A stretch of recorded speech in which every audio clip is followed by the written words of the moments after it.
Hello friends, Hyderabad reach ஆனதுக்கப்புறமே முக்கியமான பொருட்கள்லாம் வந்து நாங்கள் வாங்கிட்டோம். சண்டே மார்னிங் தான் நாங்கள் ரீச் ஆனோம். இருந்தாலும் சாப்பிட்டுட்டு ரெஃப்ரெஷ் ஆகிட்டு தேவையான பொருட்கள்லாம் நாங்கள் போய் வாங்கியாச்சு. அன்றைக்கி ஃபுல்லாகவே எங்களுக்கு டே வந்து எங்களுக்கு முக்கியமான பொருட்கள் வாங்குறதுலேயே போயிடுச்சு. குழந்த இருந்ததால் நாங்கள் முக்கியமானது மட்டும் வாங்கிட்டு அடுத்தடுத்த வீக்கெண்டில் வந்து பார்த்துக்கலாம் அப்படின்னு சொல்லிட்டு விட்டோம். எங்களுக்கு வந்து சில பொருட்கள்லாம் ஆன்லைனில் ஆர்டர் பண்ணியிருந்தேன். ஷூ ஸ்டாண்ட் வந்து ரொம்ப மொக்கையாக இருந்தது. பிளாஸ்டிக் ஸ்மெல் ஹெவியாக இருந்தது. அதனால ரிட்டன் போட்டாச்சு. கிச்சனுக்கு ஒரு ஸ்டாண்ட் வாங்கியிருந்தேன். இந்த கடுகு, எண்ணெய் இதெல்லாமே டக்குன்னு எடுக்கிற மாதிரி இருக்கும்ல, அதுக்கு யூஸ்ஃபுல்லாக இருக்கும்னு சொல்லிட்டு அது வாங்கியிருந்தேன். அது ரொம்பவே சூப்பராக இருந்தது.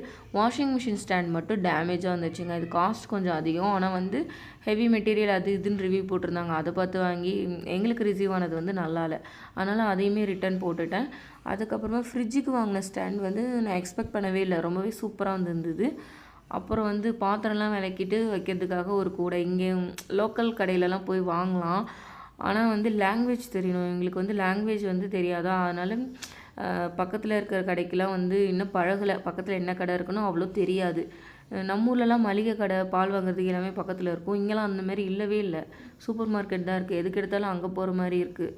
ஸோ வந்து ஆன்லைனில் ஆர்டர் பண்ணியிருந்தேன். இது வந்து கொஞ்சம் சின்னதாக வந்துருந்தது.